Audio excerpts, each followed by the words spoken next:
Got the camera where you want it? Mm-hmm. 7 o'clock. Is that Bobby? That's Bobby.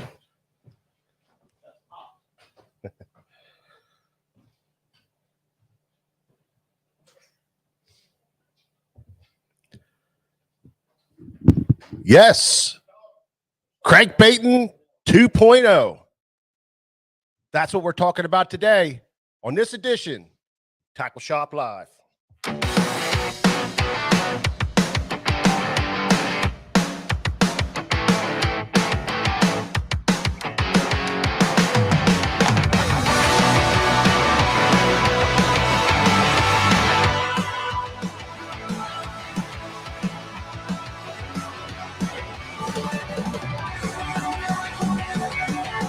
Yo. What's up, Gomez?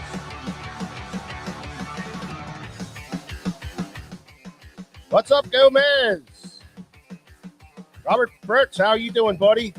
Joseph, thanks for checking in, man. Mark, how you doing, pal? David Schottlemeyer. Man, oh man. Bear Minnick. Michael McCabe. Don Roeder. What's up, Don? I bet you're having a blast down in Florida, dude. Yeah. Yeah, you're having a blast down there. I'm sure of that. Eric, how you doing? Joseph, how you doing, pal? Kevin Carpenter, what's up? Renee Lynn, what's up, man? Andy Garnett. Wow. A lot of people checking in. This is going to be a great show. Welcome, everybody, to another edition of Tackle Shop Live. I'm Mike Acord, and yep, this is the big man, George Acord. How you doing, bro? I'm ready, man. I've been looking forward to this all day. And off to the side over here, the legend. Off to the side over here, we have the legends here. The big man is here in the house. He's a little camera shy. He's not stepping in. Big man is here. George Sr. here to see a little bit of the show, checking in with the boys, making sure we're okay. So very rare occurrence. Here he is right here, man. The unicorn. The man, the myth, the legend. There he is right there, buddy. The big man. The man that started it all right here. Pop's in the house. How you doing, Pop? Doing well. Doing well. He's doing well. Just got done with a great dinner with your mother. Oh, good. Living life large. So on the way home, we saw the lights burning in here, and we thought, well, what the heck? Let's stop in. All right. The lights are always burning in here, Pop. Man, oh man. We start early and we stay late. Wow, it's a great pleasure. It was a great surprise to have you stop in. But yeah. So are we gonna get you out fishing this year or what? Yeah. Actually, you are. We are. Are you sharpening your hooks and putting new line on your reels? No. I'll leave that up to you, boys. Well, that's what we got George for. That's what I always say. That's what we got George for. He does. He takes care of all the tackle for me and Pop, as everybody knows. I got Pop's complete set of rods and all of his tackle in my in my botel. I'll get them all dialed in. Well, you guys have a great show. Yeah. Glad Absolutely. I got a chance to stop in. Oh, yeah, man. Thanks for stopping by. That's for everybody dialing in, looking us up. Yeah, this is everybody here coming in here. We got 80 people watching right now. Cool. So it's all good. And we'll see you around, Pops. You bet. All right. All right. We'll see you, Pops. bud. Well, there you have it. Everybody, the big man was in the house checking up on us, making sure we're doing it right. Surprise visit. Yep. Out to dinner. Mike Hayer, how you doing? Greg, what's going on, bud? Leland Hansford. Yes, sir. How are you, pal? Oh, Chucky Rife's in the house. Chuck Rife, yeah. Talk about some old school. Oh, I bet you Chuck was glad to see old Pop. Yeah, guaranteed. Sure. We got a couple announcements tonight. First of all, I want to say thanks to everybody for stopping by Smallmouth Saturday. It was a great event. For you guys that couldn't make it, we're going to do it again next year. We had 3 great seminars. We had a lot of people here. We had some great we had all the guides that were in the area here. We were talking smallmouth, we were talking fishing, we were doing everything that Smallmouth Saturday is all about. and we had a blast. I'm telling you, we had a blast. So thank you guys for stopping by, and we're look forward again next year. But if you missed that one, coming up March 18th and 19th is our annual Cabin Fever sale. This is our big sale of the year, the biggest sale of the year. But this year we're going to add in some seminars. We have some people coming. We got some guests coming, and we're going to go multi-species on you guys. So anybody listening who's interested in muskie fishing, man, we got one of the top guides in the area on muskie fishing, and he's going to be here to stop in and give a great seminar on muskie fishing. Who else do we have coming for that? You said you had somebody. Well, I got to call into my favorite Middle Bay captain, Captain Mark Galasso. Oh, I'm pretty sure we can hustle him up here. Oh, so we might have a striper fishing seminar. That's going to be great. He always puts on a great seminar. Yeah. He does one thing, and he does it real well. He does it very well. He'll teach you how to catch rockfish till your arm falls off. Very well. One of the best in the business. And of course, we're going to have some a bass fishing seminar or two. During those 2 days. I mean, I kind of promised my crowd that I'd pick up where I left off on my reservoir fishing seminar. Oh yeah. Everybody Check loved the standings. Did you get the feedback on all them seminars? Yeah. I got like 9 stars. You and Corbin got like 3. Oh, really? Yeah, I was the hit of the show. I'm just kidding. Well, you were the follow-up, the cleanup batter. I was. You were the third and final one of the day. So that worked out great. It was fun. We had a great time with that. But we're going to have some great stuff for our Cabin Fever sale, which is, like I said, it's our largest sales event of the year. Lots of stuff going to be on sale, lots of specials, lots of cool stuff happening. March the 18th and 19th. March 2 days. 18th and 19th, Friday and Saturday, 2 days. We'll have the bass bus running. We'll have plenty of parking. Seminar, the old seminar tent will be set up. Seminar tents happening. So we're going to be having a great old time with that. So make sure you check in with that. I want to give a shout out. First of all, thanks everybody for downloading our podcast version of this. We appreciate that very much. And a shout out to, man, we got a great Canadian following. So all you guys up in Canada, man, love it. Thanks so much. Appreciate all that there. Over in Europe, we have a pretty decent following over in Europe. So thank you guys over in Europe. Appreciate that. And of course, everybody here in the States. Philadelphia is a big area for us also here. Thank you guys for downloading our podcast. And if you want to do that, you just go to Spotify or iHeartRadio, type in Tackle Shop Live, and it'll come up for you, and you can download it and listen to it while you're trucking down the road or driving down the road or wherever you're going to your next fishing event. That would be fun to do. You didn't get us on any of the other servers? Oh, there's a ton of them. Okay, good. There's a ton of them. There's just pretty much go to your favorite. Yeah, go to your favorite podcast outlet. Yep, download it. So you guys can definitely do that. There you go, Clifford Ruck. We just answered your question for you. You go to any of wherever you like to get your pods. Yep. And search Tackle Shop Live. And yep, it's easy to get it off of Spotify, and it's easy to get it off of iHeartRadio and Buzzsprout too. You can go to buzzsprout.com and type it in there, and it'll pop right up for you. And if you're a podcast junkie, like so many people are these days, and you're surfing around and you're looking for something alternative to listen to, we also have another podcast that we're a part of called Cigar Guys. Yeah. And that is that thing's gaining some serious wheels. That's just fun, That's a fun. We talk about all kinds of stuff on there. So you might want to. We talk politics. We talk. Well, sports. We don't talk too many politics. Yeah, we talk politics, sports. We talk, whatever the headline news is. And of course, we talk about cigars. So jump on there and listen to that if you didn't get your fix with Tackle Shop Live. Absolutely. Tonight's show, man, we got a big one for you guys.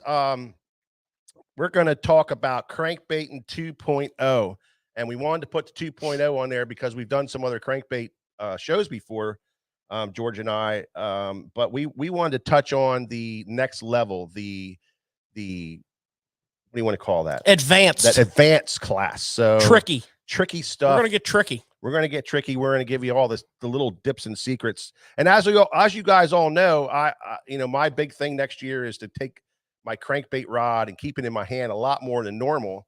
And I am going to kind of reinvent myself with crankbait and get back on the crankbait bandwagon, which I kind of slid off of for the last couple of years. But, this is a great time for you guys to, reevaluate your crankbait fishing and maybe take some of these tips that we're going to give you tonight and apply it to your crankbait fishing. And hopefully all of us will experience some better bites on crankbait. So, yeah, so that's Robert Betts. Yeah, absolutely. Cigars and a nice bourbon or a scotch, man. You betcha, buddy. That's what we're all about. Hanging back and having a good time with that. George, where you want to start with this? Crankbaiting. You want to start a crankbait, or you want to talk about some tournaments? Fire up the music machine here, and we'll do a quick tournament recap. I got to get my fix in. Yeah, we got to talk tournament fishing because we got a guy that's out there.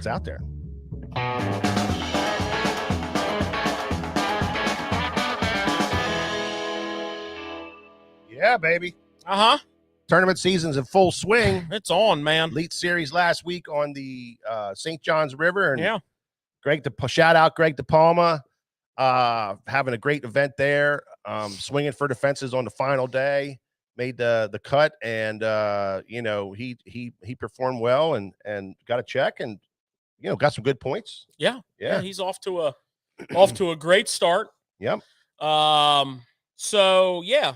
Let's just say a little bit about St. John's, and I think the number one thing we got to say about St. John's is we got to give our buddy John Cruz a big what up. Absolutely, man. John Cruz, great guy. Wire to wire lead, which is not, you don't hear that too often, especially in Florida. Yeah.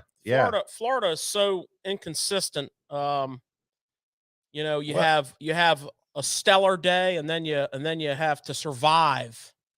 Amazing, because of the weather swings. Yeah, and that's just it. The weights were really crazy. The weather, that's the weather down there. It can really put you off your game, and it was great to see guys that figured it out and came up with the big bites and came up with the win and be consistent. And John Cruz, man, give it to him, buddy. He really did a great job. Yeah. Congrats there, Mr. Cruz. Now. Right now, today, day one, the Elite at Harris. What is going on there? I mean, we were expecting a ton of giant bags. Well, if you look at the standings, yeah, I mean, 11th place is 20 pounds 2 ounces. Yeah, David Mullins. Yep. Okay, now he whacked his fish. He had 30 fish by I don't know. That's the way before 9. That's the way you want to start your day. You had 30 fish before 9. You want, when the guys say, "Man, then I just settled back, man." And you know what he was doing? He was, I don't know, cranking. Interesting. Yeah. But my point is, 11th place is 20 pound 2 ounce. 7th place, Jamie Hartman has 21.4. So I mean, that's 7th to 11th is it's pretty tight. Not even a keeper. Well, really, 11th all the way up to 1st is only what, 3 pounds? Yeah, less than 3 pounds. I mean, that separates 1st to 11th.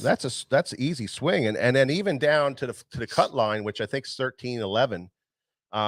Greg's right on the cut line at 47th, and you can come in tomorrow with 20 pounds, 22 pounds, 21 pounds, and you're right there. Well, for example, Jamie Hartman has 21.4. Mm-hmm. He also had Lunker of 8.10. Yeah. In Florida, you got to get that big bite. Yeah, you need it. Because everybody, if you look at the standings, GDP is in 47th place with 13.11. Yeah. If he would have had that 8-pounder. Yeah, so that's a 6-pound call. Yeah. So he's in like 12th place. Yeah, exactly. So I mean, if you look at the standings here, and also all those guys could have. Don't be surprised in this top 10 here. Jamie Hartman even said, I don't know if I can do that again tomorrow. Yeah. Because I'm catching what everybody else is catching. Yeah. You know, I'm catching 13, 12 pounds. I don't know if you guys were watching the live today like we were. We watched it pretty closely, but my God, that poor Scott Martin. I mean, you know what, though? He did weigh in almost 18 pounds. He did. But man, he should have had about 30. He lost between a 7 and 8 pounder. Twice. Yeah. I know.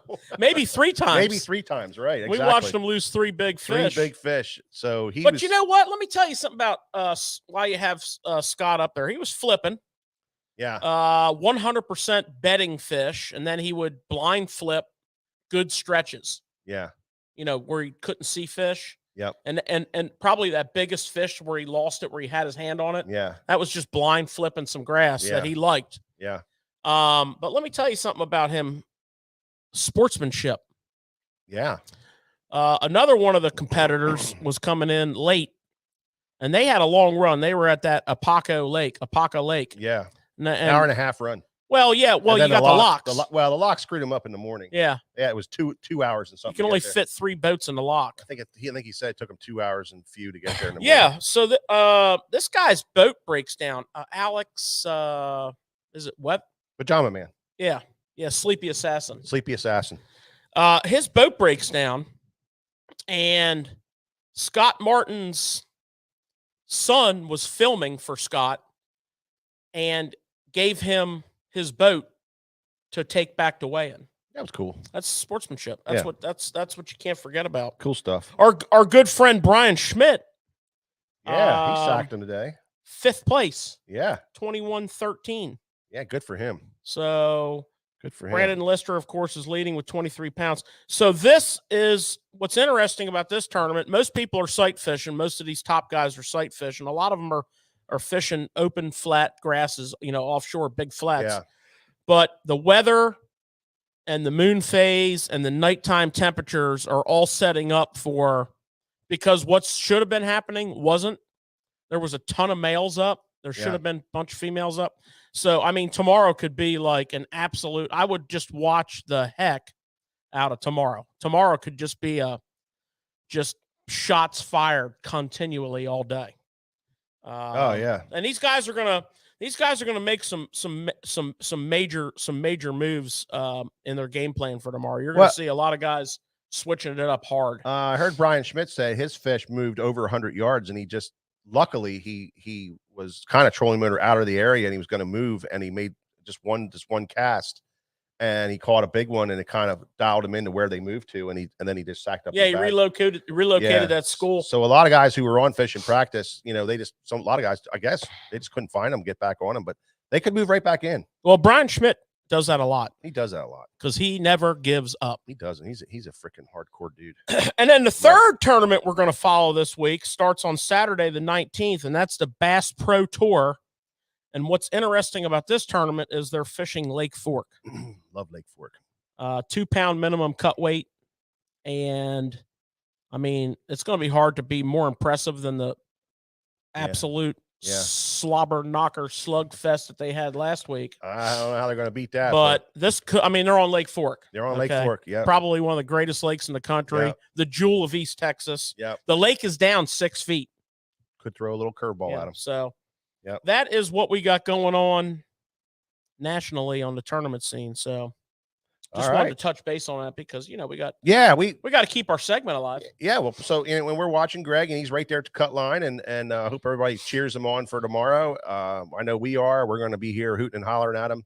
And he's going to sack up a big old bag for tomorrow and make a big move. And hopefully, God willing, he'll be fishing on Saturday.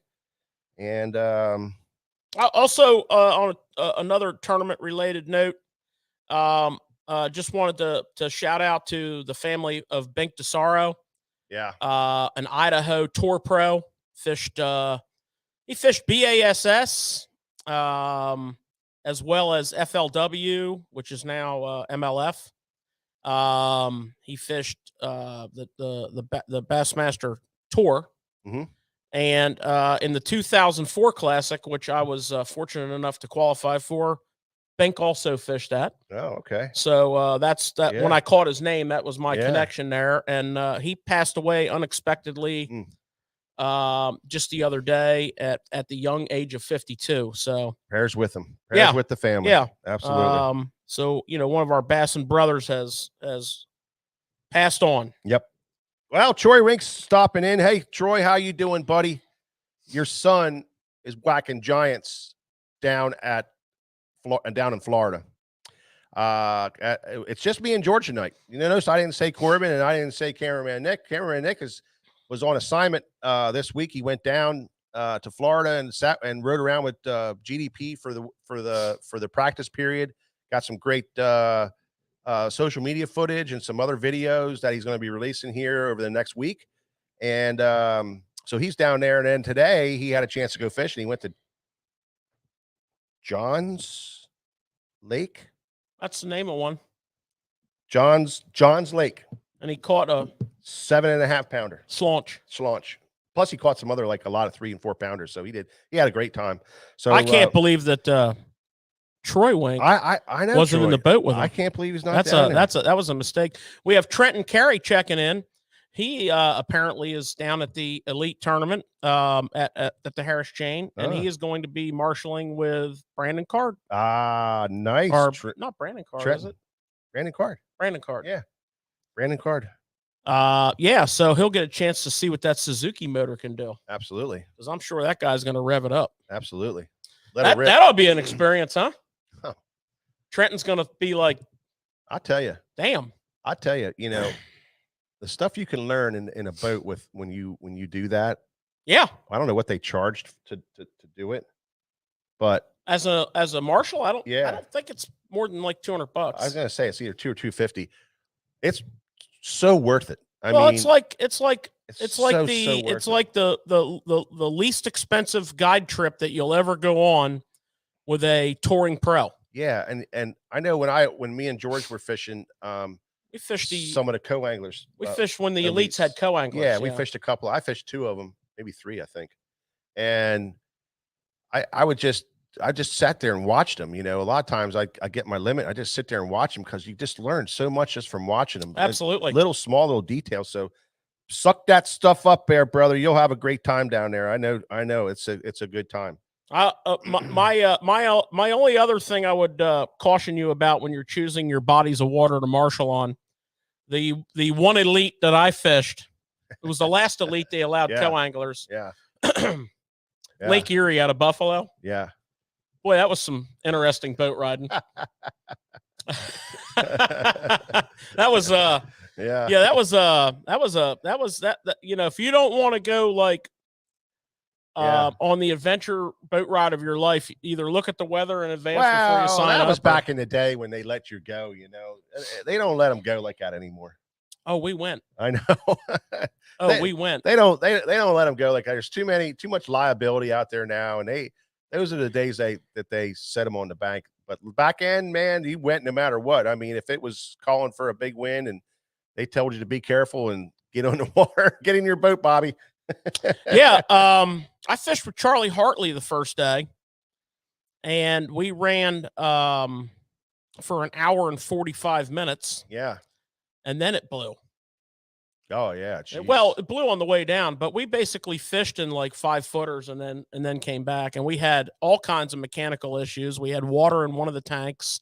We could only run on the other tank, and that one there was attempting to run out of gas on us. But man, did that guy ever put us on? That was a 3-fish limit. Yeah. And I had over 15 pounds with my 3 fish on day 1. Wow. And then I wrapped my rods up, sat down, and watched the master. Yeah. I bet that was a good time. That was a good time. All right. So let's move on. Like I said, tonight is Crankbait Fishing 2.0. Yeah.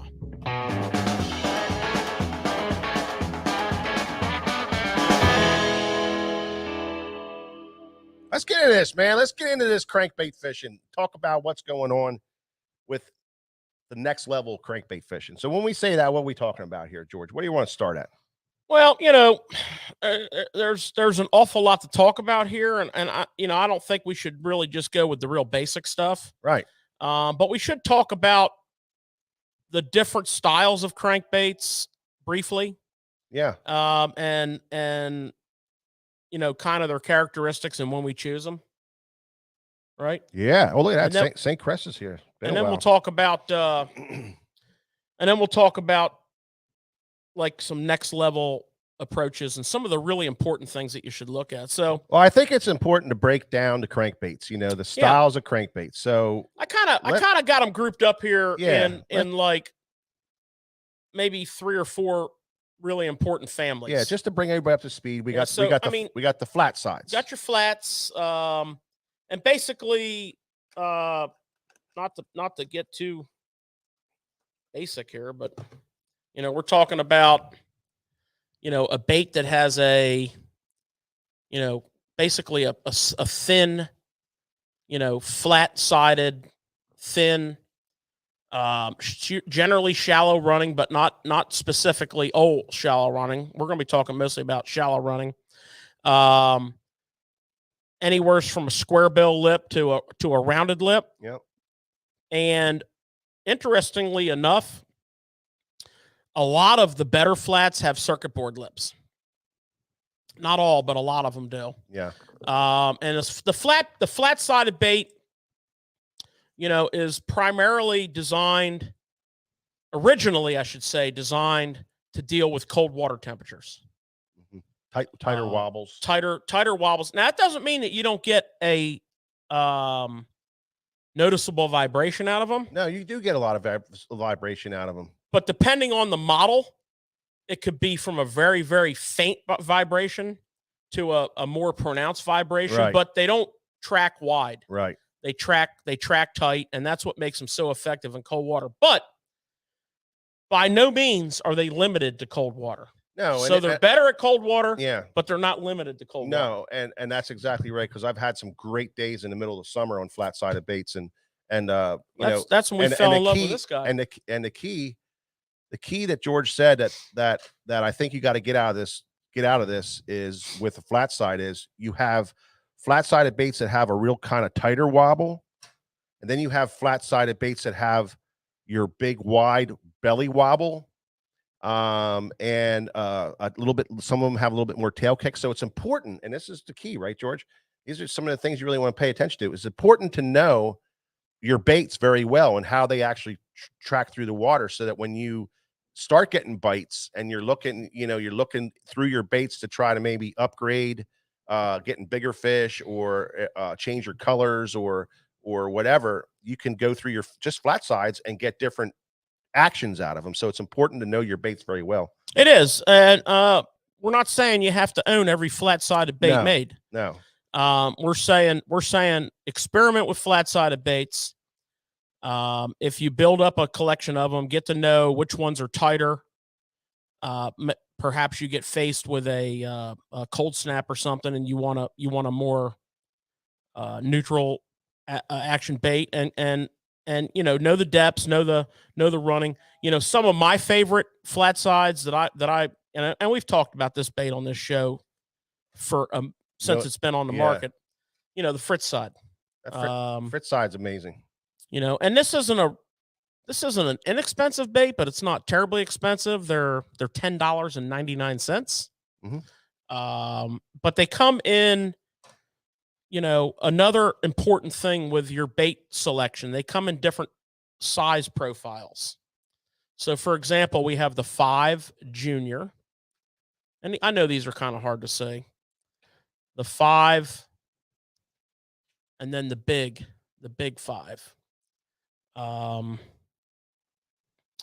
why that's important is, particularly when you're in clear water, is trying to get something that is approximately the size of the bait fish in your area. Matching the hatch. Definitely.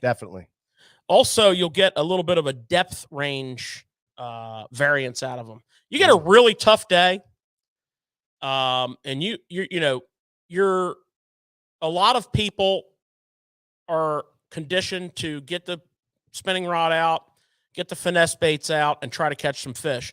And that may work and produce some fish. But the advantage of cranking in a situation like that is the sheer amount of water that you can cover. Mhm. And if you, on a tough day, for example, that little 5 junior, okay, could be the key to unlocking a tough day. Mhm. And that's kind of what we're saying on the profile of the bait. Now, Mike, I think it was Andre put a thing on here about rattles. Yeah. And, to his point, most flat sides are silent. Silent. Yeah. Okay, because as he says, silent baits are considered to be a good choice in cold water. But not all flat side baits are silent, and something for you to consider. While they are silent, you're still getting a lot of hook noise. Mhm. That hook bouncing off of, that bait, rubbing that bait. And that's happening because a lot of times if you throw a bait, you get on a crankbait bite and you're really throwing it a lot for several days, it gets those hook marks in them. So you're getting a lot of sound yeah, off of the bait and the hook contact. Yeah. But not as much sound as a rattle. A rattle. No, it's a different it's a different deal. Not all, you strictly don't have to have silent baits. Now, another interesting thing about flats is balsa versus plastic. So, a couple of the real hot up and coming flats that are on the market are the Rapala OG Slims, which we've talked about a lot, and they catch fish. I mean, they're a fish catching bait. The top is this original 6, and the bottom is the new Tiny 4, the OG Tiny 4. Mhm. Again, different profiles. The 4 is a lot thinner. The 4 is a lot tighter. Different profiles for bait fish size, for the aggression level of fish, for water temperature, for depth. Well worthy of your consideration in your flat side arsenal. And of course, every company out there makes a good flat side. Yeah. Yeah. Every company out there makes a good flat side. So, No doubt. stay in your comfort zone. We've been getting a ton of feedback. We have not fished this bait hard. We will give you a complete rundown on this bait, the chick magnet. Been getting a ton of feedback on that from other states where they're actually cranking right now. Yeah. And this has been a hot little number. Well, but I wanted to put that in the flat side lineup. Yeah, didn't you bring one of those back from ICAST or something that we were throwing it? Yeah, we fished it a little bit last fall. It has a really nice. It does. It cast well. Yeah. It has a nice pronounced thump to it. Yeah. It's not real crazy. Yeah. So yeah, that's so what's the other body style? Yeah, that's one. Yeah. Style. Yeah. So, probably the most important body style to have in your box, and of course, probably one everyone's familiar with, is a square bill. And again, size profile, probably the 3 most crucial sizes are going to be the 1.0, which just about every company makes, a 1.5, which is the square bill size that started the whole craze with the Lucky Craft. 1.5 kicked it off, created the category. And then the 2.5, which is, 1.5 and 2.5 are your bread and butter. The 1.0 fills the niche, much like the little flat side did. And then you have what is very underrated, particularly in the spring, the mid to latter spring, the big profile square bills, the 4.0s and the 8.0s, of which not as many companies manufacture. Lucky Craft does.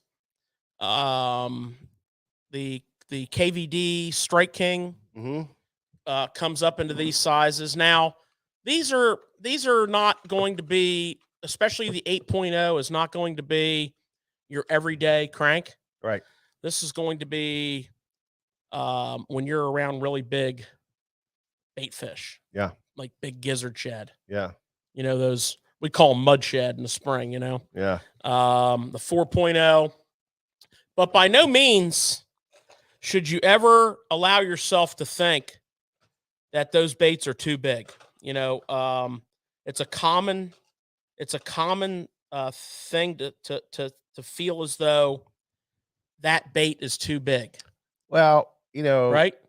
yeah, and every time I think that, then I think about the time when I caught that 3-pounder and it had a 4-inch gizzard shad in its throat and it ate my bait. Yeah, and that happens all the You know, time. so, I mean, and that's all you got to think about. And that's what I'm saying that because I'm sure a lot of the guys watching here had the same situation. You can't throw something big enough. And if it's big bait around, throw the big profile. yeah, I mean, you see that big, you know, that big slow moving gizzard shad in the spring that's on his last legs. Mm-hmm. And that's something you see. Or one of the areas that we fish a lot is the upper Chesapeake Bay Yeah. and the Potomac River. Yeah. And we have a herring run in the spring. Got herring. So, I mean, perch. when those herring are spawning, you know, those bass are eating them and they're big. They are big. You know, we talked about this phenomenon before where we size a lot of our baits. We size our trailers up on our chatter baits. We go to 3/4 ounce lipless baits. They'll choke down a 6-inch bait, no problem. Yeah, we throw the swim bait a lot in that scenario. Yeah. You know, and then, by no means. And then perch. A lot of these lakes have perch, and you know they'll eat a big perch. So another thing to consider with, you know, a big shallow running bait is dealing with fishing pressure. You know, bass fishing is a super popular sport. There's all kinds of people out there, and everybody's throwing a 1.5. Yeah. And when there's big bait present, don't hesitate to have a couple of 4.0s and 8.0s in your box. Yep. And throw them. Now you're going to want to size up. You're going to want to go to a heavier line. A 15-pound fluorocarbon would be ideal. A 20-pound fluorocarbon would be ideal. You know, that 15 to 20 range, because you're throwing a bigger bait here, the heavier bait. You're going to want a little more rod. Mm-hmm. You know, your true medium crankbait rod is not going to work. Your medium heavy crankbait rod is not going to work. You might have to throw your chatterbait rod, or your spinnerbait rod. But that is an important aspect of the square bill family. Jump through those other ones pretty quick just to kind of show everybody. Yeah, so just the styles, and then we'll then get into you have like a little niche category, which is the mini crankbait, not like tiny, but small profile, and 3 of them that are some pretty big players in that, and I'll show you what I mean by that. So this bait right here is a Spro, and it's actually called the DD45, the Little John DD45. So it's a little 45 millimeter bait, but it's a deeper running bait. It'll run 8 to 10 feet deep. Mm-hmm. Okay, so this is a little category all to on itself. A micro crankbait that has depth. Yep. Mega Bass is making some waves with their Z3. Okay. Yep.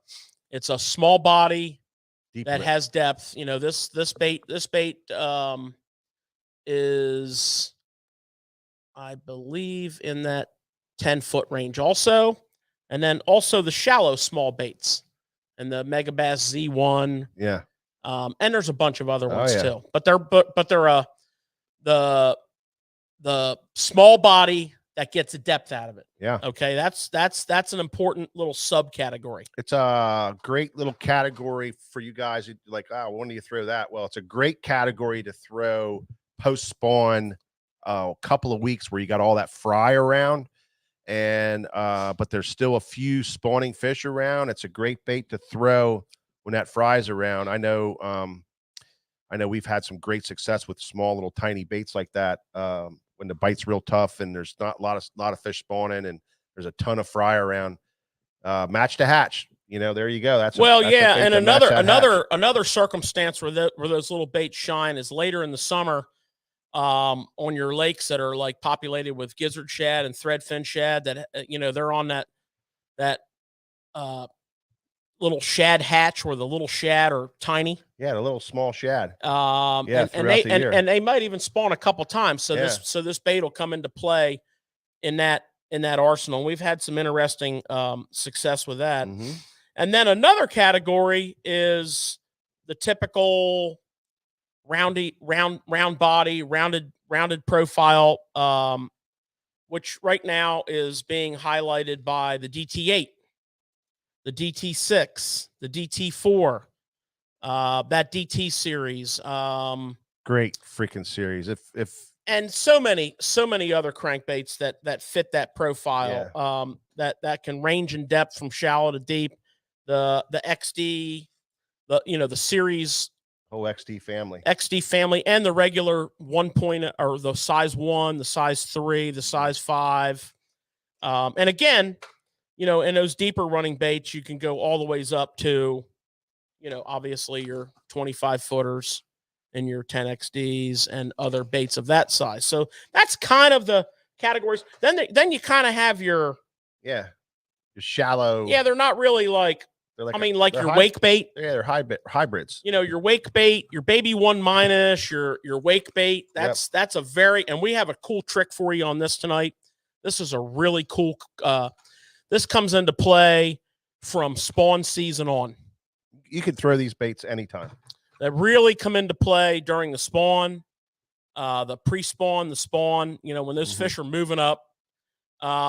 And another bait we've been talking about a lot and fishing a lot that's kind of in that category, a little deeper runner, is the Hybrid Hunter, the Hybrid Hunter Junior. These are great during the spawn over grass.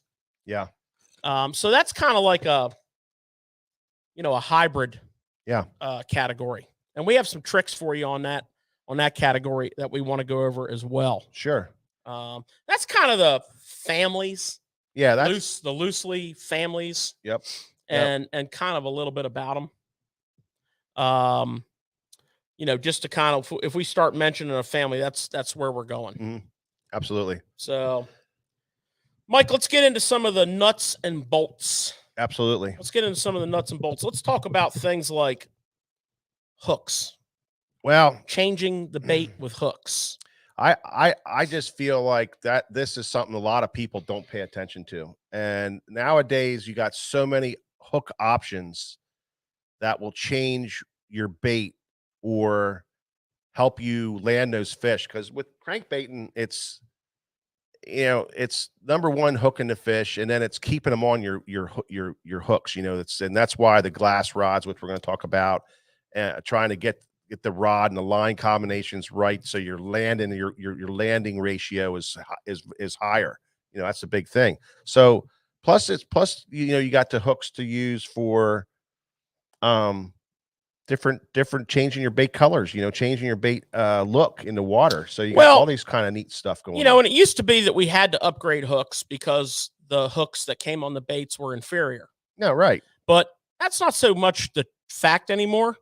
A lot of them come through with really good. A lot of the company, Spro comes through with Gamakatsu. Rapala owns VMC. Yeah. Berkeley has their fusions. Yeah. Which are great. Super. You can't even touch a lot of these hooks and it gets stuck. But there's times where you're fishing and you're getting these, these crazy short strikes, or they're just not getting the hook real well. So you can change your hook. Well, you can upsize the hook. Exactly. You can, and they got hooks now that you can upsize your hooks on the crankbaits and they won't foul, and they're made to do that. Yeah. So when you're upsizing, let's take a 1.5 square bill, which is a very popular bait, and you're fishing this in an area that's known for very big fish. Yeah. Okay. A lot of times you're going to want to upsize the hook. But to do that, you're going to want to go to a hook that has a shorter shank. And if you look on the packages, it'll say like a 1X short, meaning it's one size shorter shank. Right. But you go to the next size up, you get more gap. Because if you look at a treble hook, you know, you think, how do I lose fish on all these points? There's small points, there's small barbs, and it's a small gap in a lot of them. Another situation for adding a big hook is on a little micro bait. Okay, so back in the old days, we did it with a Bill Norman tiny N, or a deep tiny N. So the little micro bait, like the little spro that we talked about. Now, if you're around some big fish, those are scary small hooks. Yes, absolutely. You know, so what we did back then on the deep tiny N was we put a big number 4 hook on the tail, and we put a 6 hook on the belly, and that gave us a small bait that we could cast a little better. We could get it to run a little deeper, and we had a much better holding force. And that was a trick that we learned way back in the day from Rick Clunn, who was a big promoter of that bait. And he said he would go to a 2 on the tail. And normally you would think of putting the bigger hook on the belly, but on that small bait, that big hook didn't work on the belly. Exactly. So that's an example of upsizing a hook for a specific purpose there. Absolutely. You know, now if you're changing out hooks and upgrading the hooks that come on your baits, you know, you have some decisions to make. EWG style versus round bend. I mean, I've spent a ton of time experimenting with these hooks. And there's a ton of just a ton of info out there. I mean, let's just take one of the greatest of all time, Kevin Van Dam. I mean, he is responsible for the KVD 1.5, and he has, the first thing he does is he takes all the hooks off of them, and he replaces them with his, you know, KVD Mustad triple grip, which is a wide gap hook. And a lot of companies offer that style of hook. Gamakatsu offers that. They call it an EWG. There's baits that come through with that hook on it. The Bill Lewis rattle trap line comes through with that hook on it. So, I mean, there's a lot of positive feedback on that style of hook. You're getting a sharp hook. You're getting a stronger hook. And again, when you're dealing with big fish, you know, big fish, even on the right rod, can flex an average hook open. You know, the biggest largemouth that I ever hooked was on a crankbait that had the right hook on it. And I only had him hooked with one hook, and I got a little too powerful on him, and he actually bent the hook, and it was a Gamakatsu size 1. He actually bent the hook. It opened it up a little bit, and I ended up losing that fish. So, you know, there is some truth to that. You know, if you're fishing a big fish area, okay? Also, we try to get our baits to run at different depths with changing hook sizes. You know, we talked about a couple shows ago, we talked about the Shad Rap. You know, I mean, it's very, very common on the Shad Rap to upsize to make for a heavier hook. Right? So, you know, think about the hook. And then also some guys are asking on here about the hybrid hook. The bladed hybrid hook. So I'm ready. I'm ready. This is relatively a new concept. Last year, I think it came out. That's a couple years. 2021 was it, or 2020? Couple years. And it's a really great concept because it allows you to change your bait and give it a little bit of flash. On a treble hook. Exactly. And what's nice about that, and this is for Andre, you know, I've always used it not just for attraction, but for a better, solider bite. You know, it'll come and I've heard, I shouldn't say I did it because I haven't really experimented a ton with it, but the guys I've talked to who kind of were in the process of designing this, it really, what they said is it made the fish dial in a little better on the bait and get the bait better. And they always got better, deeper hook sets with hookups with it. But it also is an attractor, and it gives you another look at the bait and a little flash in the bait, and it definitely attracts a different type of strike. And maybe a fish that are a little bit more finicky, you can pop one of these things on. notice, George, and what this fella, I forget his name, I'm sorry, but he was in the booth at the time. And he was saying, all those times where you hook them right at the very end, on the back hook in the very end, he would take that bladed hook and swap out the center hook with that blade, and the fish would take it better. And all of a sudden he was getting multiple hooks in him. He wasn't losing them near as quick. Yeah, and there's a lot of stuff about this hook. I mean, it's also an added flash. Yep. It's a flash, which is pronounced. This swivels. Yeah. There's a swivel built into this hook that this blade swivels Super on. tech, man. And it's a VMC quality hook. Yeah. Nice heavy duty. People are using these on all manner of hard baits. Oh, absolutely. They're also one of the tricks that I saw on this hook, which is a little off base, is using this as a stinger hook on a fluke rig. Yeah. So taking a wide gap hook and rigging your fluke up. Yeah. Putting this on, slipping this over the eye of the hook. Mm-hmm. Putting a little keeper tab on, like a little spinnerbait keeper, and sliding it up there. Yeah. So that this thing's kind of free sliding on the belly of the hook. Yeah. And adding that flash to the. I like it. Yeah, and that I like it. That does work. Yep. I've actually had a person that works in the shop here gave me a pretty good fishing lesson one day with that little trick right there. Yeah, that's a great great little deal. He won't do it again. He wasn't going to tell me about it. He ain't going to do it again. I happened to notice on his 5th or 6th fish, there was something jingly on there. Something jingly. But yeah, it was that opened my eyes up. So that hybrid hook has a lot of uses, but it is being experimented with on crankbaits. Yeah, absolutely. Another great question with hooks. And we were going to get to this big time because we got him over there. Is does replacing a red hook in the middle of the crankbait, does that make a difference? And I'll tell you this right now, this guy, I've done it for ever since I learned it, ever since I was taught to me, ever since it's been red hooks. Ever since the Daiichi red hook came out, which was, I don't even know, 28 years ago or whatever. George has been doing that and believes wholeheartedly in it. And a lot of the crankbaits in our crankbait box have that red hook on it.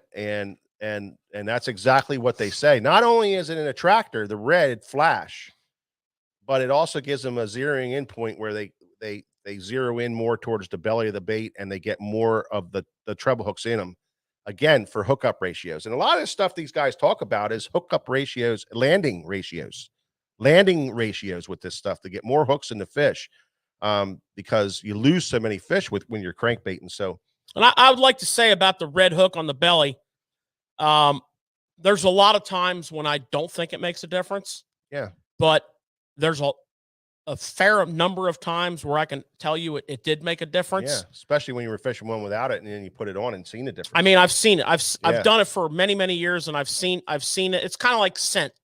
Yeah. There's a lot of times when I don't think scent makes a difference, but there are some times where I can positively, and I'm sure most of you have experienced this, where it absolutely makes a difference. Yeah. Right? Yeah.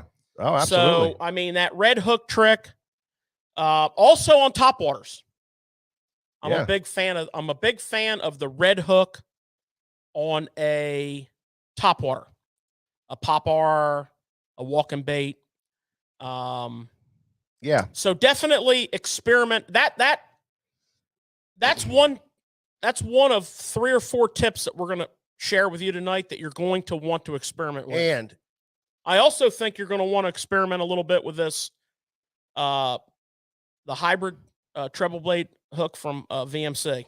Yeah, and the other thing is, while we're on hooks here, and then I got a question that from Mark Goldberg we want to answer quick before we lose him. Hook files.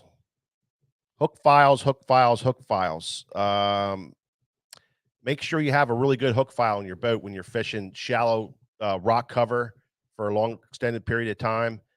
You're fishing along, you're getting hung up, you're snapping your crankbait loose, and you just roll that little tip over a little bit.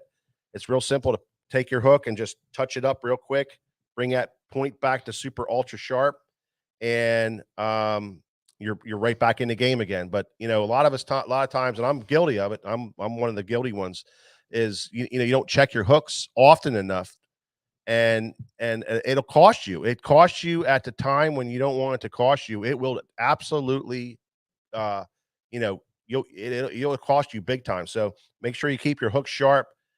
Touch them up. It doesn't take much. Practice at home on some old hooks and get your angles right on there with a good quality hook file. It's pretty easy to do. And I need to add something to that too, Mike. Yeah. Because I sharpen a lot of hooks No, and I touch them up. George is really, really a stickler with it. And I touch them up constantly throughout the day. Yep.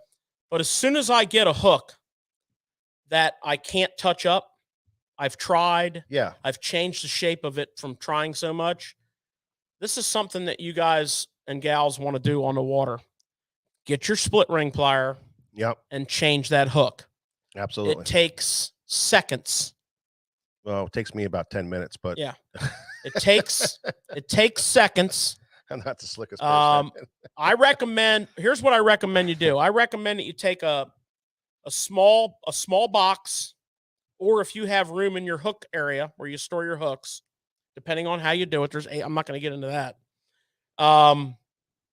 Carry a full range of sizes from a 6 to a 2.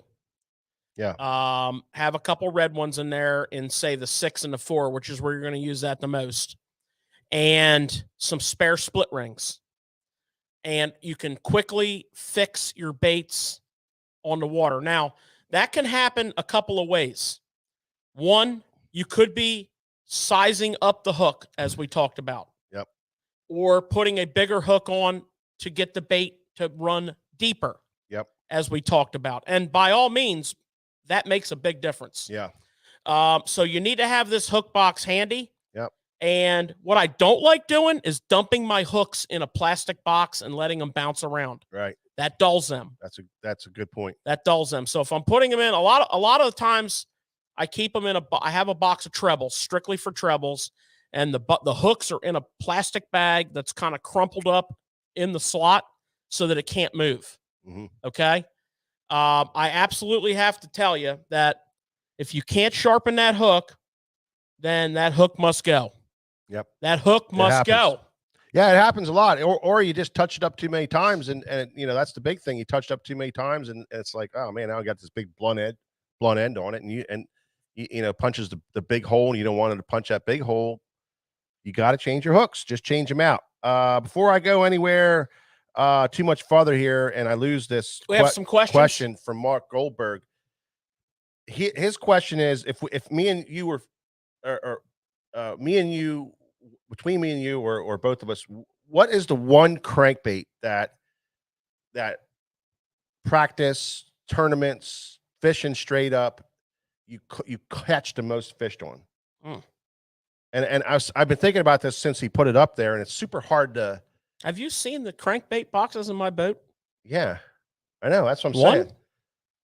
Yeah, I have to give you 2. That's what I'm saying. I have to give you 2. And Mark, the reason I'm going to give you 2 is the one that I absolutely have caught the most fish on and the most important fish on in tournaments is a Bomber Model A, either a 6A or a 7A, because they no longer make the 2A and the 3A. But that Model A family, I have caught more fish on that crankbait, and it's possibly because it's been around for a million years. But I have caught, and the Fire Tiger color, that's been my go-to bait. Now, you know, if I look back on crankbaits that have been available in, say, the last 7 or 8 years, then I'm going to go to a 1.5 KVD because I throw it a lot, and it's kind of replaced my Bomber in a lot of circumstances, but not most. And interestingly enough, Mark, the best crankbait day that I had in 2021 was I'm not even going to talk about it because it was you won't believe me. It was epic numbers of fish, and it was on an old Bomber 7A Fire Tiger. So that's mine, Mark. I don't know. I don't know, Mark. I don't know. Well, we need to know. The best tournament day I ever had on a crankbait, and one that the crankbait I always go to. I'll say this. The crankbait that I always go to is probably a square bill is my go-to crankbait. Like, just and let it go, man. yeah, and- let it go. and Let it go. And I think the you know I catch a lot of fish on the Lucky Craft BDS3 in that particular color right there. That thing's been just, you know, it's black chartreuse. I've caught I caught a lot of fish on this in tidal water, Mark, down where you fish a lot, in around the grass. Mark, just saying, you need to throw this big boy right here. It's a man-sized bait. Takes a man to throw it. Plus, it's got like big giant number 2s on. Is that number 2 hooks on that thing? Correct. It has number 2s on it, Mark. So, What's yours, Mark? yeah, give it up. Give it up, Mark. That's a great question. That's a fun question. While Mark's typing up his favorite bait, I want to go back on this hook thing for a second. Mm. You know, we talked about Wigglewort. Hold on, breaking news.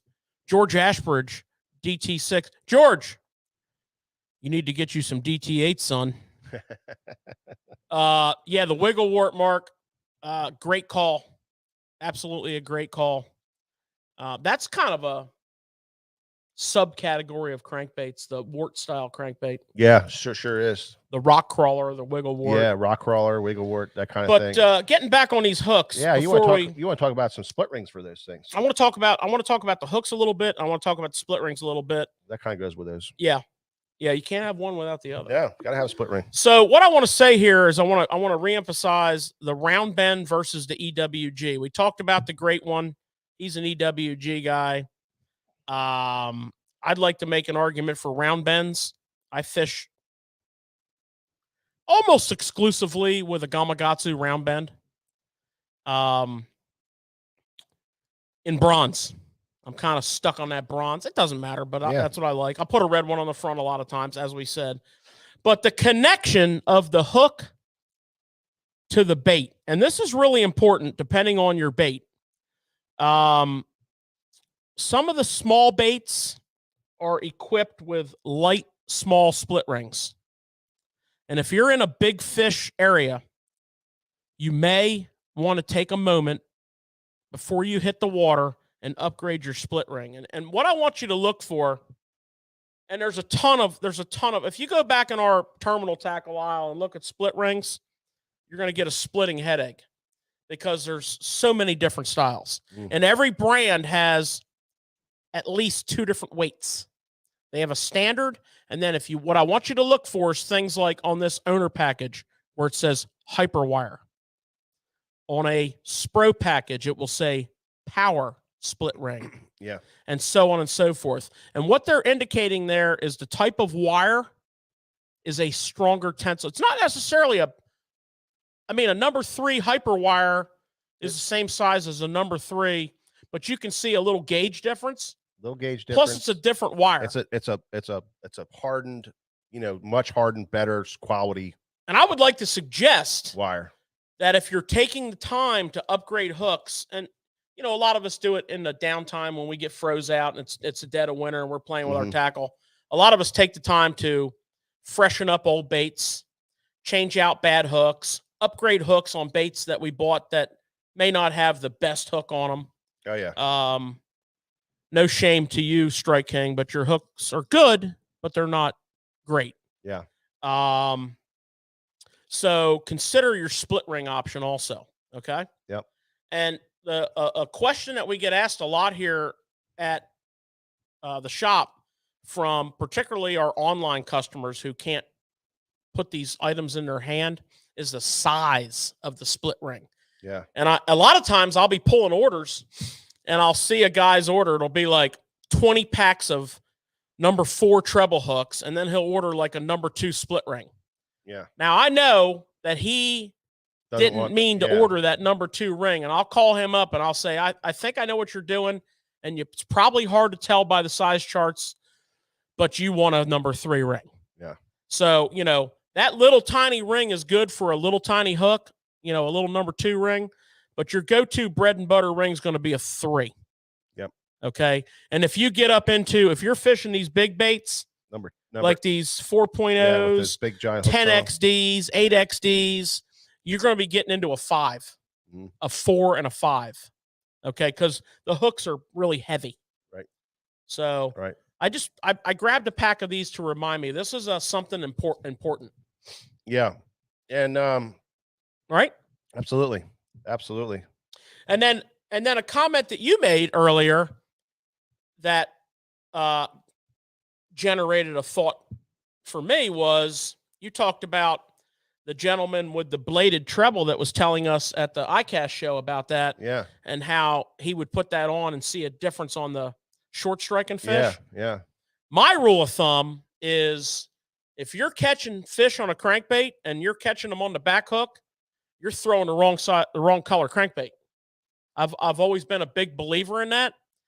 You want those fish eating that crankbait with the front hook. And a lot of times that's a subtle color change. Yeah. Well, we were, and you can always go back if that was wrong. Years ago, me and George and I we were at a show in just outside of Philadelphia. I think it was like Fort Washington or something like that. And David Fritz had just won the what was it? The Red Man All-American. Or what they call it back then? I think he won it. Oh, he won it. Yeah. Oh, yeah, the All-American. Is that the All-American? Yeah, it was before he was pro. Yeah, and it launched his pro career. And he did this seminar on crankbait fishing, and it was a small show, so we were able to, and we were set up pretty close to where he was speaking, and we sat there and listened to him talk about crankbait fishing, and he discussed color like it was this unbelievable topic, an unbelievable thing about so important about crankbait fishing, and color was everything to him. Yeah. And he was with Pose at the time. Yeah, he was at Pose, and he said, I have these different shades because if I have a fish, and he explained that the fact that if I have a fish that just is hooked in the tail end on the back hook with one hook, that fish hit it because it was in its zone, but he didn't want it. He said that's when you have to start messing with the colors and changing your hues and changing your colors a little bit. And he was like way into it in depth. So me and George, ever since that, we started to do that. We started to see how that worked, and it didn't take much. I mean, it went, a lot of times you would hook a couple of fish, and you would go from a blueback chartreuse to a blackback chartreuse, and that was the difference. Or sometimes you went with you were fishing some chartreuse on a shad bait, and you went to just a straight white and black, or just a shad color, and that made a difference. But it does make a difference. Absolutely. Makes a difference. As a matter of fact, he kind of pioneered the whole thing about fading the paint on baits by hanging them on the mirror of his truck when he was driving, or laying them on the dashboard. Yeah, laying them on the dashboard to fade them, to take that, shine off of them. I can tell you this right now. I had them on my dashboard right after that thing, and it wasn't pretty. I mean, you better be figuring out. You go around the corner, man, you got all these freaking crankbaits coming at you. Oh yeah, our old buddy Habby used to drive around with a whole collection of Pose hanging off all manner of his vehicle. Oh yeah, you had to lock them fading things them down, out, man. Those things were flying around in there. You had to be like a ninja. Ducking and diving, these crankbaits flying at you. So I see John Snook just clicked in here. He just purchased a selection of rock crawlers from us last week. John, to Mark Goldberg's point, he talked about the wigglewort being his go-to bait. Pay attention when you reel that rock crawler in, how it pivots back and forth on the line tie, like on a plane like this. That's what made the wigglewort so great. It was like a pivoting bait. Oh yeah, and Scott Callan, that's exactly right. Some of my favorite baits are the ones with those big hook marks. I was telling you how you get these really cool hook marks in them, and I just feel like when they're shiny out of the package, I mean, hopefully you catch one on it right away, but it takes a little bit of dinging and danging to kind of dull them up a little bit. I believe in that 100%. Those little hue changes just from an older crankbait. I just feel better throwing them for sure. There's a lot too. These are mass-produced baits. Okay. I'm pretty sure they probably make 1.5 bodies at the speed of light. Yeah. So you're going to have a bait that varies. I remember, getting back to the Bomber Model A, I used to have, well, I still do, but I mean, I used to have just volumes of these things.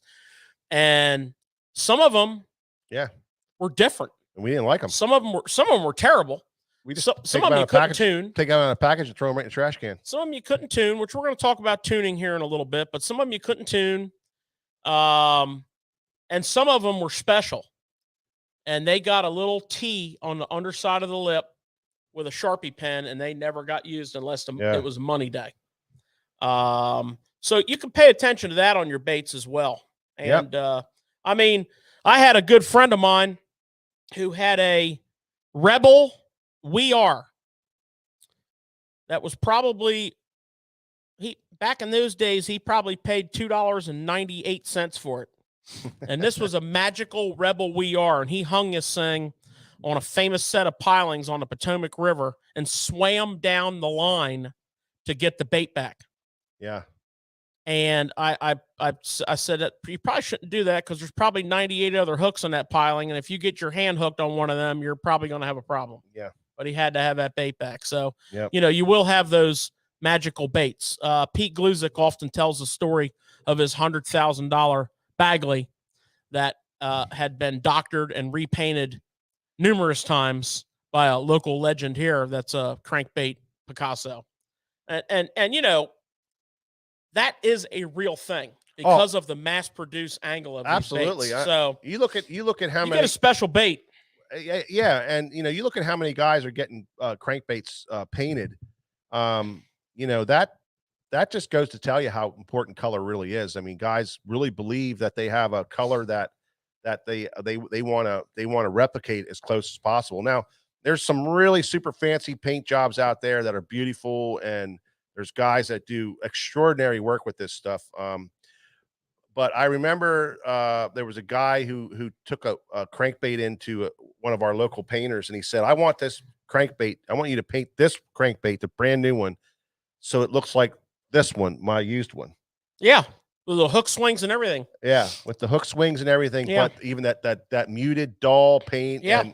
And he doesn't want a gloss finish. He wanted it sanded down so it looked, and that guy got like 6 or 8 of them, and that's how people believe and how important color is in crankbait fishing. And it's as important as plastics. How we carry a million different plastic baits. But I was fishing. I remember one time I was fishing a tournament, and I had these fish following up a green pumpkin lizard. I remember it was Carolina ring. And every time I reel it up, not every time, but several times during the day while I was reeling it up, these bass, nice big bass, were following this green bait up. So I went around looking around, and I found a green pumpkin crankbait. Yeah. Didn't work, but it was how important I thought color was, I was all excited for that story. It's like I know I was just let the air out of the tires. I know. Well, it didn't work, but that's how I felt about color. Maybe you should use your inner voice for that story. No, it was a great story. Okay, it's a great story. Do you remember the lake? Racetown Lake. No. Yeah, it was. Wrong. Oh no, you're right. You're right. It was Wallenpaupack. I wanted to bet you. Yeah, you're right. I remember that. It was Wallenpaupack. I can tell you where it was. It didn't work though. It did not work. I couldn't believe it. I thought for sure I looked everywhere, and I found this freaking green pumpkin crankbait. We're off point. I know. I was talking about color. I know, it's exciting. Yeah. So color, hooks. Okay. So where are we at here, Mike? We have got to talk about.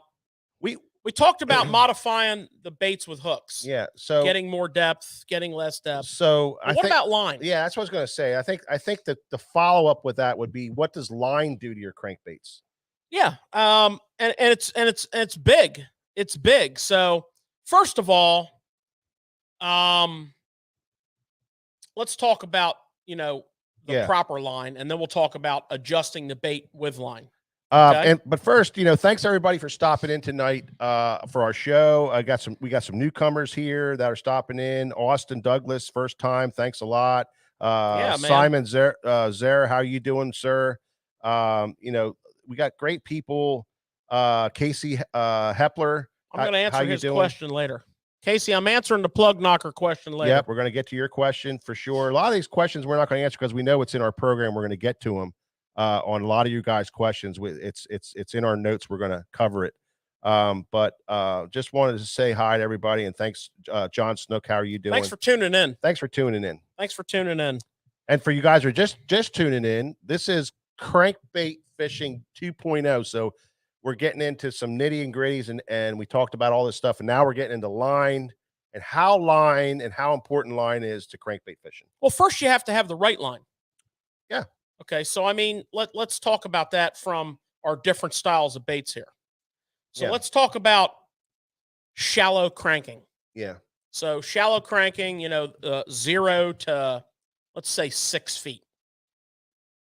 Okay. Yeah.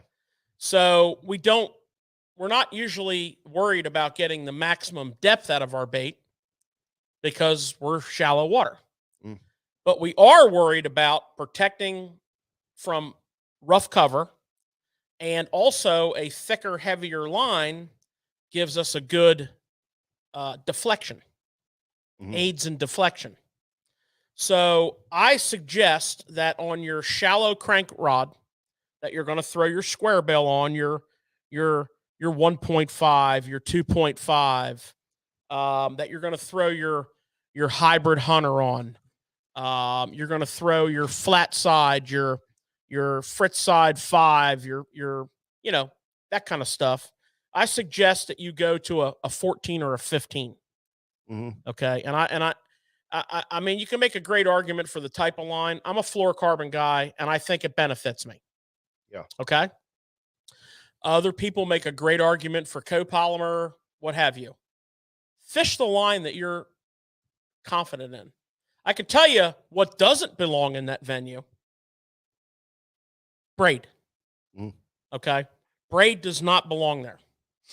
Okay. You need to have a little bit of stretch, and you need that abrasion resistance. Okay. And you need a little give in that line. Yeah. I guess I said that with the stretch. Yeah. So, 14, 15. All right.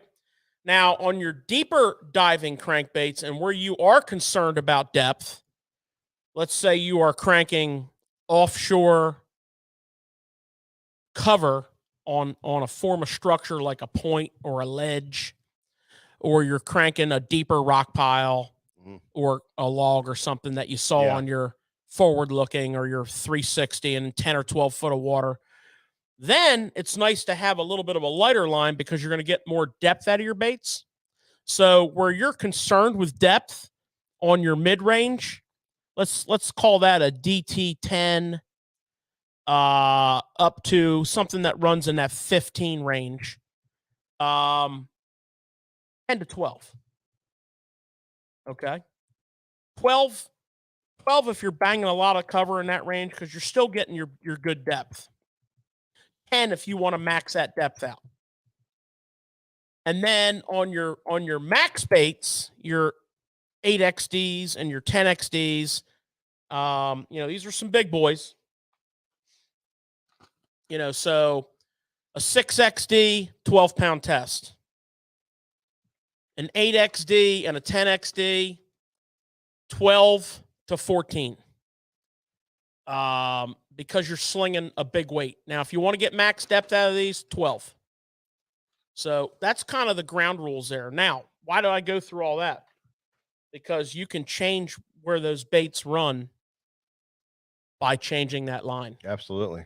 And one of the things that Mike has a note on the outline here is something, and we want to talk about like some alternate cranking stuff that a lot of people aren't doing because it's kind of a hassle. Cranking grass. So we spend a lot of time with square-lipped crankbaits and flat-sided crankbaits, particularly square bills of all manner. Yeah.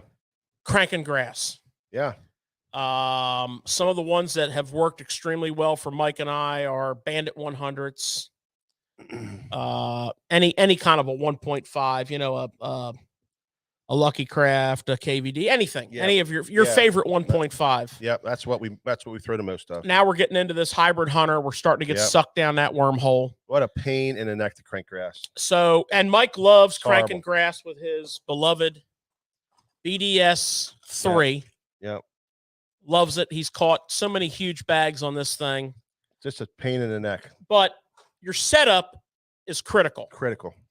So one of the things you're going to do is you're going to modify your line size depending on how deep that grass is. And we go all the ways up to 20-pound test because you will take 2 feet off that bait when you jump from, say, a 15 to a 20. Yeah. You'll take 2 feet off that bait, 1.5 feet to 2 feet. You also need to modify your rod choice a little bit. You know, when you're cranking that kind of grass is not when you want a real soft crankbait rod. Absolutely you know, not. you can fish a crankbait rod, but you want to beef it up a little bit. Yeah, they make like a heavy action. Yeah, like you know, if you're cranking with a, you know, it depends on the rod. It depends on the rod. Heavy action glass rods, you know, that medium heavy, that I mean, I don't even like glass for it, you know, because the big thing is and the reason why it's really tough to fish is you're always hanging up in that grass, and there's always that stupid one piece of grass that's sticking up in the air higher than all the other ones. It's not consistent, so you got to chop through it. And when you're dealing with any kind of glass that's too light, you're pulling like crazy, and it's not chopping it clean, and then you get grass on your hook. Right, George? Absolutely. If you have a stiffer rod, it's all about efficiency. Yeah, if you have a stiffer rod and you pop it the proper way, you can clean that hook at the same time as you cut through that grass More efficiently. Yeah, absolutely. A lot of times when I'm cranking in that scenario right there, I'm using more of a fast taper rod. Yeah. I do have some crankbait rods that I throw that are a little heavier. Yeah, we have some medium heavy stuff that works. But you want a rod, you want to experiment with that. And if you're going to go out and crank some grass, be prepared. If you're going to start with your normal, you know, softer crankbait rod, be prepared that you may have to take a moment and change up to another rod. I mean, many a time I've cranked grass with a 7-foot medium heavy, fast tapered graphite rod. Yeah. Even a medium medium fast tapered graphite rod. Nice for that. Yeah. You know, 7-footer. Yeah, I've done that many a time. Yeah. And there's some kind of tweener rods out there. One of the rods that has been recently brought back to the market that it's a little bit of a pricey rod, but it's perfect for that. And I have one of the older ones that I use a lot as it's actually a glass rod that flexes a little more like a graphite rod, and it's a Poison Adrena 7-foot medium heavy glass rod. It's just one I had for many, many years. That does a great job. So get the right rod, you know, experiment with the rod you have. Don't go to a flipping stick, but you know, maybe your spinnerbait rod, maybe your chatterbait rod. Yeah. Heavier line, and get out there. And this spring, you know, from the beginning of the spawning season, right away through the crank grass. Yeah. Little patches. That's why I love it. I love it in the spring, you know, finding those little thicker patches of grass that are kind of sprouting up, and you know, those isolated patches. You can get in those things, man, and it's amazing. You'll catch 2-3 fish out of one patch. You know, it's just absolutely amazing. The later in the season that it progresses, the less you do it. You know, there's a point where you can't do it anymore. So there's later in the season, you get into that June period of time where it's really thick. It's you don't do the same type of thing. You might do like outside edges, like way outside edges and stuff like that. But you don't cast where they're, you know, in the early part of the year. You can cast anywhere and cover all that water where they're setting up to spawn, or where they're getting in those areas where it's a little hard bottom for spawn, and that's what we look for. And you know, that you can do that pretty easy up through March and April, and then May it gets a little tougher, and it gets a little tougher, and it's a little more of a pain in the neck, and you know, then it becomes just not the thing to do, other than outside edge cranking. Yeah, cranking the outside edge. And another scenario that is often overlooked is on tidal water is cranking the grass on high tide. A lot of times high tide is a low productive tide.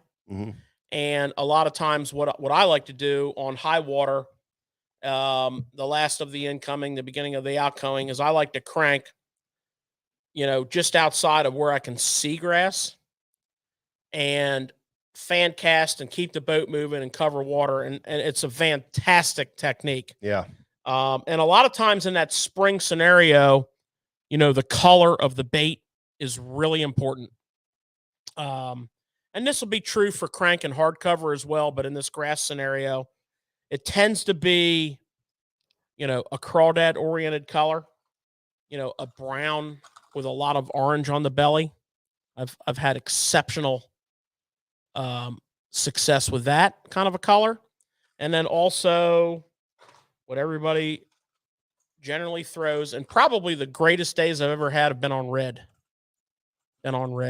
Actually, two of the best days I've ever had were on red balsa. Cranking with red balsa. And what was interesting about that particular trip was it was so effective that I rigged 2 rods. And it was a lighter balsa bait. It was about the equivalent of this OG 4. It was high pressured fish.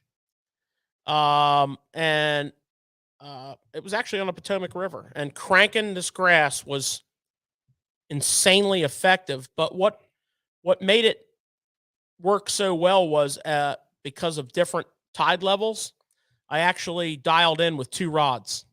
And because it was a lighter bait, I was actually throwing a little bit of a true crankbait rod. I was throwing a 7-foot medium heavy moderate. It was a St. Croix Abbott, as a matter of fact. Yeah. 7-foot medium heavy moderate, which they don't even make the rod anymore. That's a graphite crankbait rod. And I was throwing the smaller bait, which was challenging to throw, on 10, which for that bait was about as heavy as you could throw it. But the other bait, which was a little heavier, these were handmade by a good friend of mine that lives down on the Potomac River. And it's kind of like no two are alike. The one was a little heavier and cranked a little truer. That one I cranked on 12. And I would just alternate rods back and forth depending on the feel that I was getting and how good I could clean it. If I couldn't clean it, I'd go to that heavier line. And it was so effective. And I've done it time and time again. I've been with Mike when he absolutely caught some of the biggest bags of fish we've ever put in the boat, cranking grass. We have a note here, cranking grass. Yeah. So for you reservoir guys, and we've had a lot of success with this over the years too, is summertime cranking the grass. Most of these flats that you have this grass on, the grass grows at the surface and then it kind of, gets deeper, and then you have it under subsurface grass. But always out in front of the grass, there's clump grass. There's these little, and they're not, sometimes they're not little, sometimes they're pretty big clumps. And it could be way off of the bed. Yeah. And it's like these little islands, you want to say, like these little houses out away from the main city. And they're scattered. They're one here, there's one there, there's one over there. And back in the day, you just had a fan cast out there and see if you could hit one and see if the fish were on that. But now with electronics, you can really find these little isolated grass clumps. I like to call them clumps. And they might be in, on a clear lake, they might be in 16, 17 foot of water, something like that. It's that kind of far away out from the main grass patch. But these fish will pull out there in the summertime and get on these isolated stuff. And as these schools of shad are swimming by, they just annihilate them. So it's a real good technique to always check. Well, we've done it up north too. We've done it north. Where they're feeding on perch. Yeah, we've done it all over. So it's that isolated grass. And nowadays with the electronics, it really, really is easy to pinpoint them. It's so easy. And find them, and you can check it real quick. And it's a pattern that Doesn't always work, but when it does work, it's very rewarding because you can really load up the boat on a stretch, and it's just that it's a little different way of cranking grass. But the crankbait selection becomes very, very important, to have the proper running depth crankbait and to get it to tick that grass or to dredge beside it on the bottom, to dredge beside it and hook into it and rip it out of that cover. So it's a really difficult, different way of fishing, but it's a rewarding way of fishing that a lot of guys don't do because they can't find it. They can't find it. Yeah. As Mike said, in the old days, it was kind of a feel around method. You'd mark the grass on your 2D, you'd swing your bow out, it would get clean, and then you would kind of estimate that line, and you would kind of fan cast, from where you were hitting grass, and then you'd throw a couple test casts out. Yeah, kind of hunting. Trying to find it's a lot easier now with a 360 unit or a forward looking unit. Yeah, pinpoint. I mean, you're like, oh, I see a clump of grass that, right here, and you line your rod up on it. Yep. And get your cast and choose the right bait. You're not necessarily interested in the whole cast. Right. And keep in mind, your dive. You want that bait to be at level when it gets to that one target. You're only interested in hitting that one target. So you might be over cranking. A lot of guys, you might be running a 6XD where it's too deep for the rest of the cast, but it's perfect right there. Right, exactly. And that's the key to it, is coming up with the right crankbait. A lot of guys say, "Oh, I'll just throw, why don't you just throw a rattle trap in that situation?" Well, we do sometimes in that situation. A rattle trap is perfect for it because you can let it sink down and get right where you want it to go, and then fish it out. So, but the other times they don't want all that noise, they don't want all that tight rattle, or they just want that wobble, and they want that wide wobble and present it a little slower. Which is why we're constantly experimenting. I mean, once you get dialed in, you can put the crankbait box away, but until then, you need to make a lot of changes. And what's interesting about that, Mike and I were talking about this earlier. One of our good friends, Pete Gluzik, is a diehard snap user. A snap. Oh yeah. Crank snap. Oh, I'm all about this right here, man. This is right up my alley. So he basically, most people tie direct. I wouldn't say most, but a lot of people tie directly to the split ring. Pete's a big proponent of a snap. You can get a VMC crankbait snap. You can get any good quality duo lock snap. This is a size O, which I'd go one size bigger. But for small baits, this would be perfect. Yeah. A 1. Yep. Perhaps. Yep. I'm gonna have every size in the boat this year. I'm gonna use the hell out of them. And Mike, he's his technique this year that he's gonna try to work on is cranking. Yeah. And really get dialed in on these. Mike's not big for retying or cutting off. Yeah, I'm not big on that. So he's gonna run snaps. So that's I brought a pack of snaps up here to remind me, because I fished with Pete several times, and he's the same way though. That's what I'm saying. Yeah, he's the same way, and I get that. I totally get it. When you're fishing and you're really dialed in, man, and you're going like crazy, it's a pain in the neck to stop. Go down in your tackle hatch, pull the box out, or dig around for your box and get it out, the one you want. Cut the bait, retie. It takes too much time. Where what I'm going to do this year, and this may help you guys, and it sounds stupid, but for people like me and Pete Gluzik, who I'm in pretty good company, I'd take that any day of the week. I'm going to pull the box out that I'm fishing, my medium box, my shallow box, whatever I'm fishing. And one of the things I want to work on this year is really understanding the wobbles a lot better, and the color selection and the color changes. And I really want to dial in on that. So I'm going to take the box out of my hatch, and I'm putting it on the deck of the boat. I got my snap on there. I'm going to be casting along, and I'm going to, and my body, my gut's going to tell me to do something where I normally would say, it takes too much time. I'm going to stop, reach down. My box is right there. Unsnap, throw it in the box, grab the other one, snap it on, and I'm right back to fishing again. And it's going to allow me to learn these baits and not be all you know, kind of lazy about it. You know, that's just the way some people are. Well, we have a couple good questions here about using the snap and taking off the split ring. Do you or do you not do that? Well, the answer is you can go either way on that. I mean, if you look at some of the old school baits that come through with a snap, the wigglewort. Mm-hmm. Yeah, I believe the Lure Jensen speed trap speed still traps. does. Yeah, You know, there's no split ring on there. There's a snap, but it's not wrong to hook your snap to a split ring.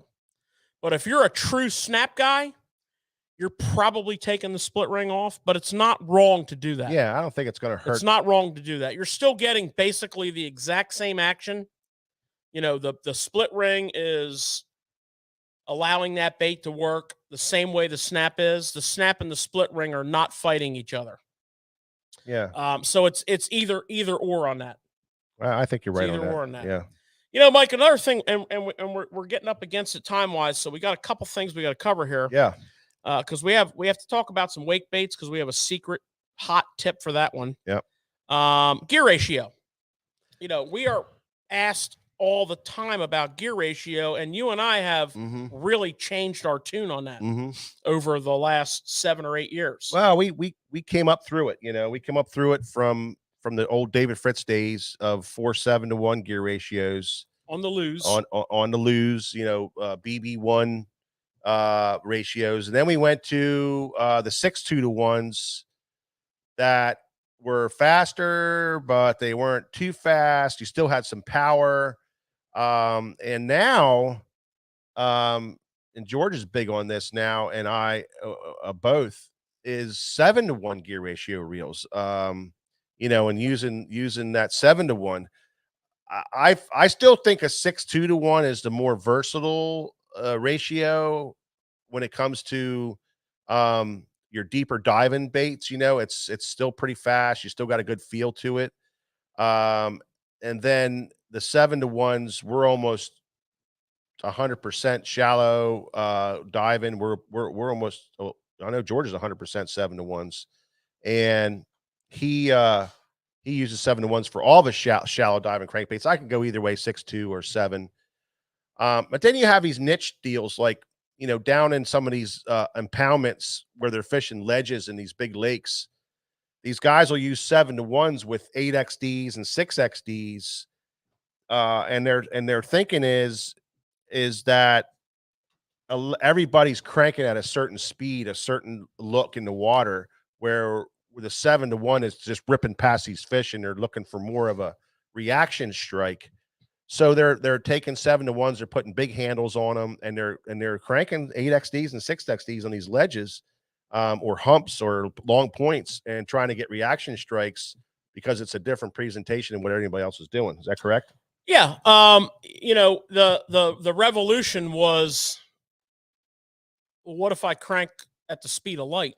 Yeah. And it turns out you get a good reaction strike in a lot of cases. So, you know, and it's not like all in or all out on a certain gear ratio, but learn the gear ratio that you're using. And I would suggest that, you know, the bulk of your cranking be done with like a 6 ratio, a 6-2, whatever it is, 6, Yeah. 6-1, 6-2, 6-3, whatever that is.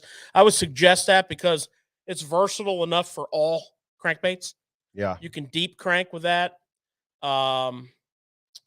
You can also shallow crank with that. Sure. So it's a versatile. If you like to crank with the 7s, that's fine. A lot of anglers that crank with the 7s, the 7-2s, the 7-3s, they slow down their retrieve as necessary. Yeah. So, but it is important to talk about because back in the day, we cranked with, you know, the lose BB1N, which was 4.3-to-1. Then they came out with the high speed, which was 4.7-to-1.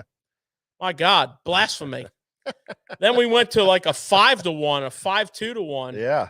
And that was, you know, I mean, one of the greatest crankers of all time, Uncle David Fritz.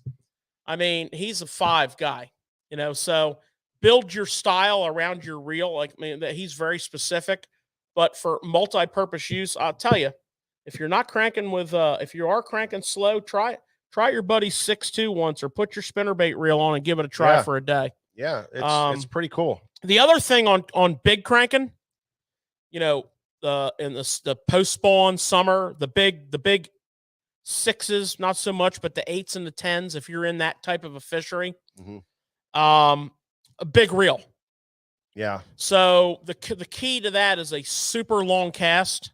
Yep. To keep the bait in the strike zone longer, and sizing up. You know, so I grabbed a couple reels here. Like, this is a standard Corrado 200. This is a 150, but it's pretty much the same size as a 200. And here's a 300. Yeah. Oh, yeah. 300. But the outcome here is we're going to throw an 8XD or a 10XD on a 711 rod. Got a big handle. We're going to throw it with 12 to 14 pound line, and we want to bomb that thing. And the reason that spool capacity is so important there is as that spool empties, which a smaller spool is going to pretty much get really low on a cast like that, the energy is being robbed from that rotation, and your casting distance is shorter. If you go and set up if you're a big offshore deep diving crankbait guy and you set up a dedicated 711 rod with a big reel, your casting is much more efficient. Your retrieve is much more efficient. You're taking in, that little bit of a bigger wrap right there, and you can actually go to a little bit of a slower reel, a 6. Yeah. And it works great. Right. You're picking up a lot of that line. But gear ratio. But also with those big crankbaits, when you go too fast, and it's really tough to do, with a high gear ratio, you lose the feel. A high gear ratio reel pulls so hard that it sucks the life out of your rod. You heard me say that before. Yeah. It pulls so hard that you can't feel the wobble of the crankbait. You really can't get that vibration. So on those big baits, that bigger reel with the big gear in it and the big handle gives you that leverage again, and it almost like takes that hard pull that you're doing with a smaller reel, and it now gives you that wobble feel back, that vibration feel back, and you can feel the bottom a little better, and you can feel it hitting into stuff a little bit better than with the small reel where you're just working so hard and it just takes all the life out of your rod. And you definitely have to experiment with that. Yeah, absolutely. Austin Douglas is saying, how long ago was back in the day? Well, it was, what they say about back in the day, Austin. It was back in the day. I'm talking like the 80s and 90s. Yeah, the 82 to I cranked with a loose BB1N exclusively from like 82 to 95. Yeah. Yeah. And you couldn't tell me any different. Now, I want to talk about, real quick before we have to wrap it up for the night, I want to talk about a hack. I want to talk about wake baits. I want to talk about the importance of throwing a wake bait. Big time. I'm talking a crankbait now. I'm not talking a big swim bait. A wake bait is a crankbait that will ride on the surface. If you put your rod tip down, you can get it to go down 6 inches and bulge the water. This is a deadly must-have crank in your arsenal, especially in the spawning season. Fish will come up and blast this thing, especially over grass. You can get really shallow running crankbaits like a baby 1-, which is, no more than a foot. You can raise your rod up.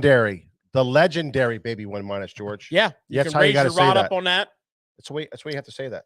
And there's all kinds of great wake baits out there. This is one I started fishing when it came out that I really like. It's a KVD wake.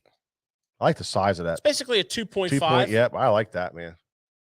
And that's great. I like that color. Wake it over grass, wake it over laydowns, wake it on bulkheads, wake it around shallow cover. But if you're around some big fish, I got a trick that was learned from Fred Rambanis. And it is pretty bad to the bone if you're around some good-sized fish.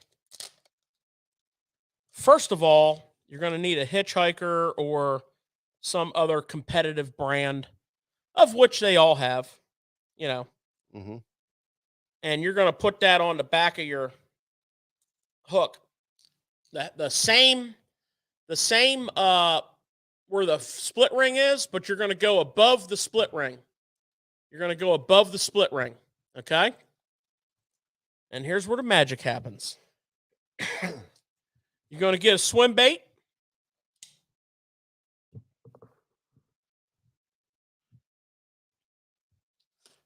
Okay. Stand by. Difficulties. Why'd you go with that color? I like a impact type color on my swim bait. So this is a lavender shad Strike King, and I usually just pick them up off the floor of the boat because I don't like to ruin a brand new swim bait, but I'm going to ruin a brand new swim bait here. You come in about right there, cut it, and this is a boot style swim bait. And you're going to put and turn that on there. Back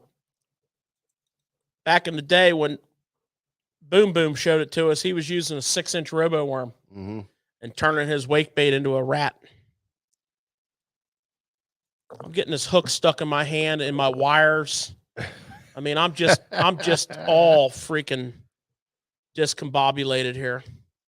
And you put of course, your boot foot down. And what happens is really interesting. When you retrieve this, hold it up so they can see it first. Let your fingers off of it. Let it dangle. There you go. Yeah, that's good. When you retrieve this, your wake bait's trying to dive down a little bit. It goes down a little bit, and this tail's back there fighting and kind of holding it up. And the range of the wobble, if your wake bait was wobbling like this, the range of the wobble is much bigger and it's much more sweeping. Yeah. Because they're kind of like having a fight with each other. Yeah, and that tail flips out of the water, and tail's swimming like a boot foot, and it's sashaying back and forth. Deadly. It is deadly. It is absolutely. It is absolutely deadly, especially when you're around a little bit of a bigger grade of fish. And I love it over grass. Over grass, yeah, I was going to say. I love it during the spawning season. Yeah. And I mean, I've caught some big freaking fish on this setup here. So that is a thank you, Fred Rambanis. That's a boom boom hack. There's a hack for you. There's a hack for you. And don't overlook the wake bait. No. You need to be throwing. Absolutely. And there's a lot. Pick a wake bait, whatever. Color wise on wake baits, kind of a lot like frogs. I like to throw a black wake bait a lot. And then I like a lighter color. Like I just look at the belly color. Like this is that natural shad color from Strike King. Yeah. Or a dark color. I like chartreuse. Yeah, chartreuse is good too. I had a great day one time on the Potomac River on a chartreuse wake bait. Yeah. So that's especially around grass. That chartreuse. That's a little trick we wanted to throw at you there. Red wake bait can be pretty good. It can be, yeah. During the spawn.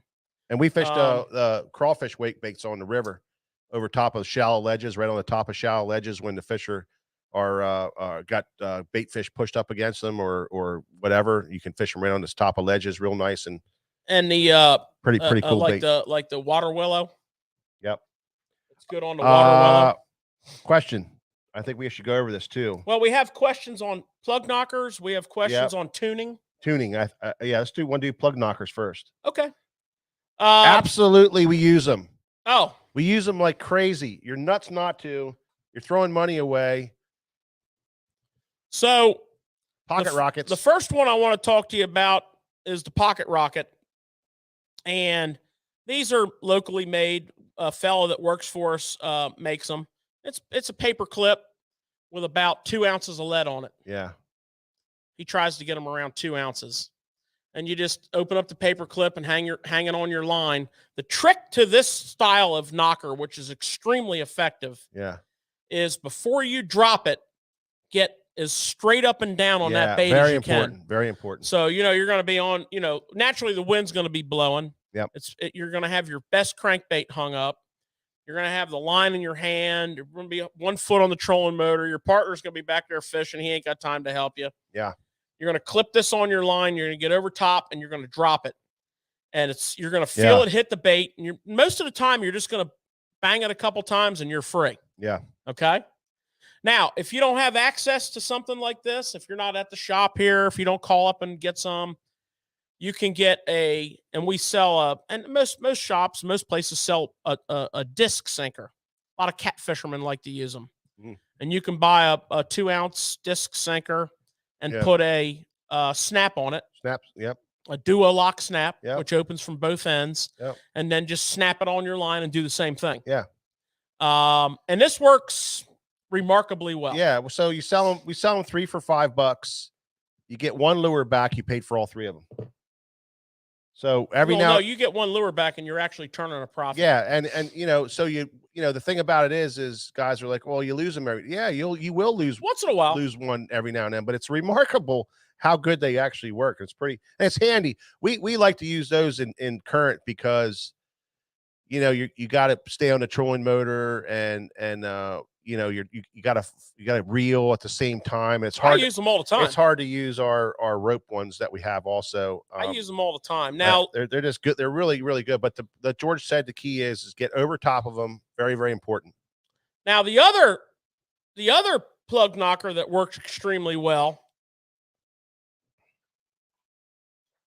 and I recommend this also. It's a little more of a pain, but if you're an Alabama rig guy, not only will this be a great plug knocker for you. Whoops, wrong end. But this is the Alabama rig retriever right here. So this is a Fraybill,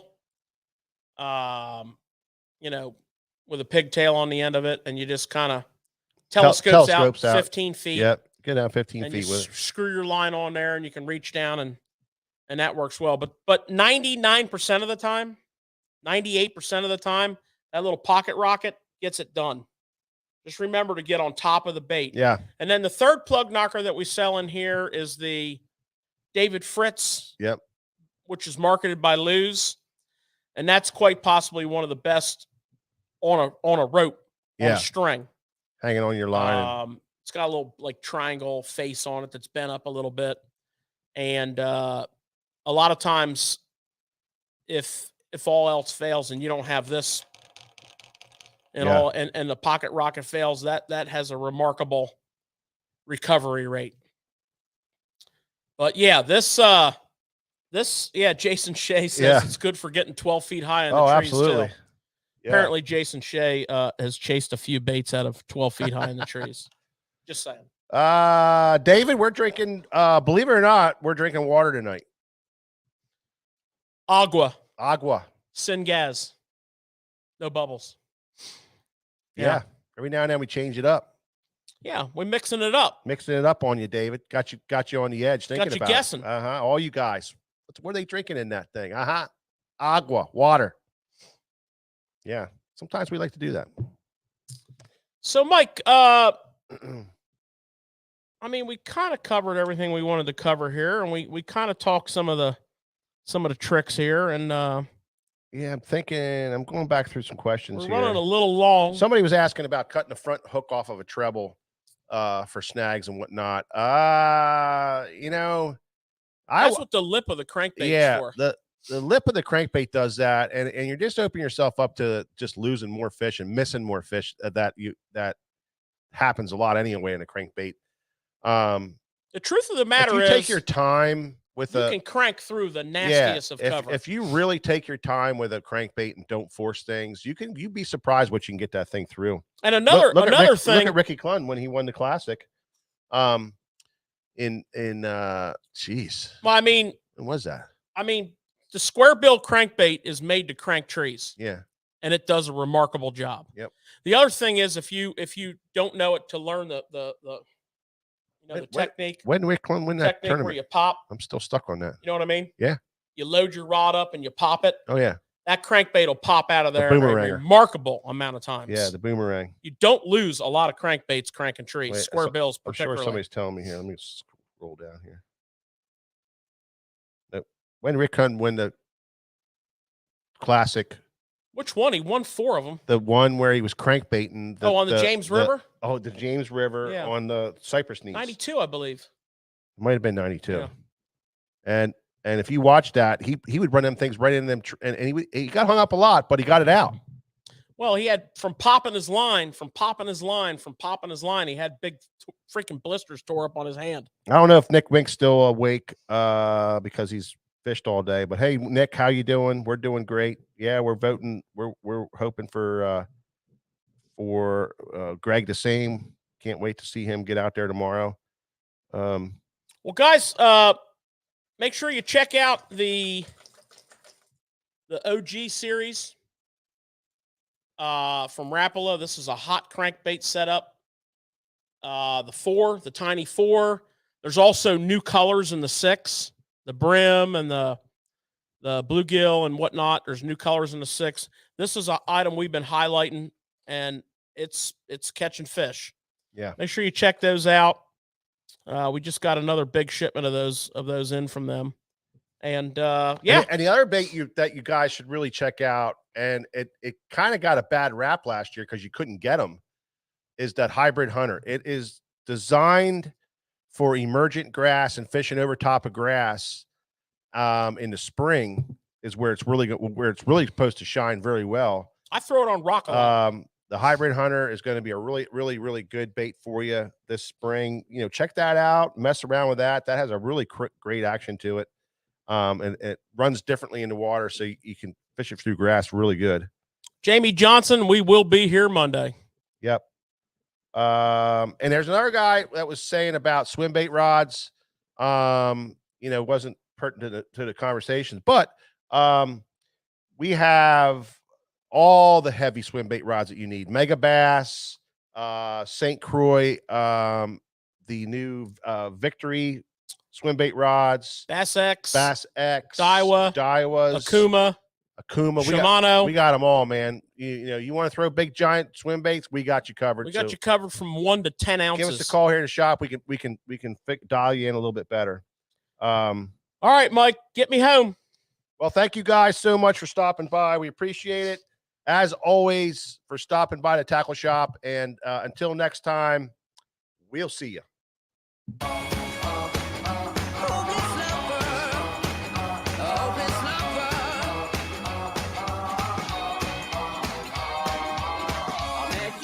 Sunny day, right there you took my breath away. Young and pretty, was it just a dream? The next day you called me up, you told me I'm your little buttercup. You came over and you fell into my arms. Well, I know what I feel. Please tell me your love is real. You make me smile when I think of you. If I am down, knowing I am blue, I can't get enough. You make me happy, I feel so fine. Oh, how I wish that you were mine. I can't get enough.